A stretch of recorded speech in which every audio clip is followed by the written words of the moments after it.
बुद्धाय शरणम गच्छामि। भगवान गौतम बुद्ध जी के जीवन से जुड़ी हुई एक और कहानी आज हम आपको सुनाने जा रहे हैं। ये कहानी है बौद्ध धर्म को मानने वाली विशाखा के बारे में।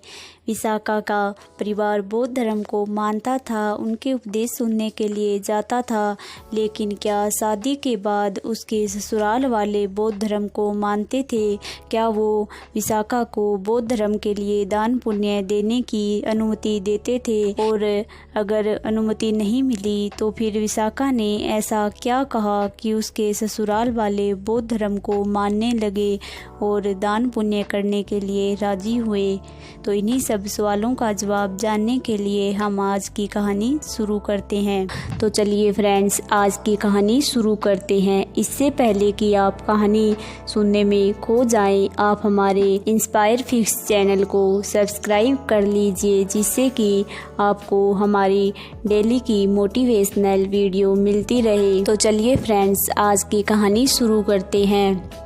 विशाखा वैशाली नगर में रहने वाले एक सेठ की पुत्री थी। बचपन से ही विशाखा का पूरा परिवार बौद्ध धर्म में निष्ठा रखता था। उसका पूरा परिवार बुद्ध की प्रवचन सुनने के लिए जाता था, इसीलिए विशाखा भी साथ में जाती थी। और शुरू से ही विशाखा का ध्यान बौद्ध धर्म के प्रति आकर्षित हो गया था। वो बौद्ध धर्म के नियमों का पालन करती थी और बौद्ध धर्म में भिक्षुणी बनने का मन बना रखा था। इसी बीच विशाखा की शादी श्रावस्ती नगर के सेठ मिगार के पुत्र से कर दी जाती है, लेकिन विशाखा का रुझान अब भी बौद्ध धर्म के प्रति उतना ही था। वह बौद्ध धर्म के नियमों का और सिद्धांतों का पालन करती थी, लेकिन उसके ससुराल वाले बौद्ध धर्म को नहीं मानते थे। श्रावस्ती में भी बौद्ध भिक्षुओं का आना जाना बना रहता था, इसीलिए विशाखा वहां जाकर भी उनके प्रवचन सुनती थी, लेकिन उनके परिवार वाले कभी भी बुद्ध के प्रवचन सुनने के लिए नहीं गए थे और बौद्ध धर्म को नहीं मानते थे। श्रावस्ती के नगर सेठ मिगार काफी संपन्न थे। घर में पुत्र और पुत्रवधू विशाखा थे। विशाखा सदैव सोचती थी कि इनके पास इतना धन है, लेकिन ये बौद्ध धर्म के लिए और उनके प्रचार प्रसार के लिए 1 रुपया भी दान नहीं देते हैं। विशाखा सोचती थी कि काश ये बौद्ध धर्म को अपना ले और उसके लिए कुछ सहयोग करे, तो उनके पुण्य बढ़ेंगे और उनका परिवार बौद्ध धर्म को मानने लग जाए तो ये उनका सौभाग्य होगा, क्योंकि विशाखा जानती थी कि बौद्ध धर्म अपने आप में एक बहुत ही उत्कृष्ट मार्ग है पुण्य प्राप्ति का।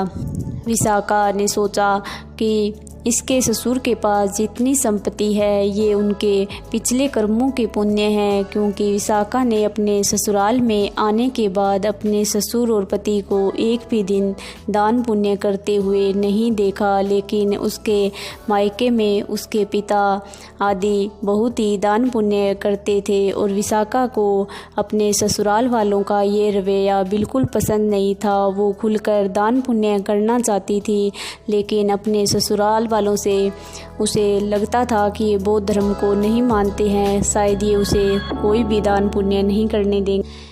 एक दिन मिगार भोजन कर रहे थे। विशाखा उन्हें पंखा झल रही थी। उसी समय एक बौद्ध भिक्षु भिक्षा मांगने आया। विशाखा ने सोचा कि ससुर आज्ञा दे दें तो वह उठकर भिक्षु के लिए कुछ लाए, किंतु मिगार ने भिक्षु की पुकार अनसुनी कर दी। वे चुपचाप भोजन करते रहे। भिक्षु ने जब फिर पुकारा तो विशाखा से रहा नहीं गया और विशाखा बोली, आर्य, मेरे ससुर बासी अन्न खा रहे हैं, अतः आप अन्यत्र पधारे। यह सुनते ही मिगार की आंखें क्रोध से लाल हो गई। वे तत्काल भोजन छोड़कर उठ खड़े हुए और विशाखा से बोले, तूने मेरा अपमान किया है, मेरे घर से अभी निकल जा। मैं अभी पंचायत इकट्ठी करता हूँ और फिर तुम्हें उसमें सज़ा सुनाई जाएगी। विशाखा सिर झुकाए सारी बातें सुनती रही। कुछ ही देर बाद विशाखा को पंचायत में बुलाया गया। सभी लोग एकत्रित हो गए कि आज देखते हैं क्या फैसला आएगा। विशाखा के ससुर ने मिगार ने सारी बातें पंचों में बताई और फिर विशाखा को भी उसका पक्ष रखने के लिए कहा गया। विशाखा ने उनके समक्ष पूरी बात बताकर कहा, मनुष्य को अपने पूर्व जन्मों के पुण्यों के फल से ही संपत्ति मिलती है। मेरे ससुर ने तो इस जन्म में कोई पुण्य नहीं किया है। वो जो संपत्ति है वो उनके पिछले पुण्यों का फल है।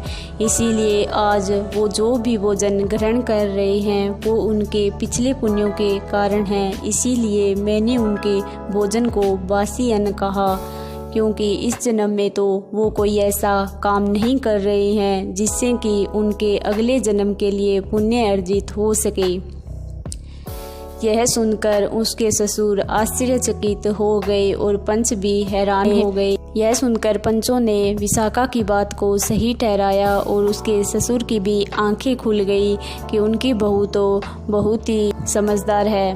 आगे से उन्होंने विशाखा को भी दान पुण्य करने की पूरी छूट दे दी और खुद भी बौद्ध भिक्षुओं को भिक्षा देने और उन्हें भोजन पर आमंत्रित करने के लिए कहा। इससे यह सुनकर विशाखा बहुत ज़्यादा प्रसन्न हुई और उसके मन की सारी मुरादें पूरी हो गई, क्योंकि वह बौद्ध भिक्षुओं के संग को बुलाकर उन्हें भोजन कराना चाहती थी, बौद्ध धर्म के लिए दान पुण्य करना चाहती थी। उसकी दिल से यही इच्छा थी और आज उसकी यह इच्छा उसकी उस समझदार बात के कारण पूरी हो चुकी थी।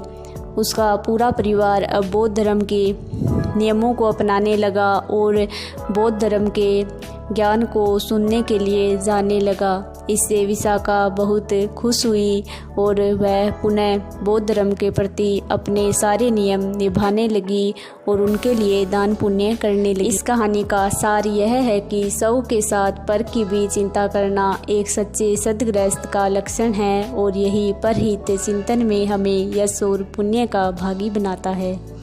तो फ्रेंड्स, अगर भगवान गौतम बुद्ध जी के जीवन से जुड़ी हुई आज की ये कहानी आपको पसंद आई है तो कमेंट बॉक्स में बुद्धाय शरणम गच्छामि अवश्य लिखें। जैसा कि हम आपको अपनी हर वीडियो में बताते हैं, आप खुद भी मुस्कुराइए और दूसरों में भी मुस्कान बांटते चलिए, जिससे कि ये जीवन जीना थोड़ा सा आसान हो जाए। धन्यवाद फ्रेंड्स।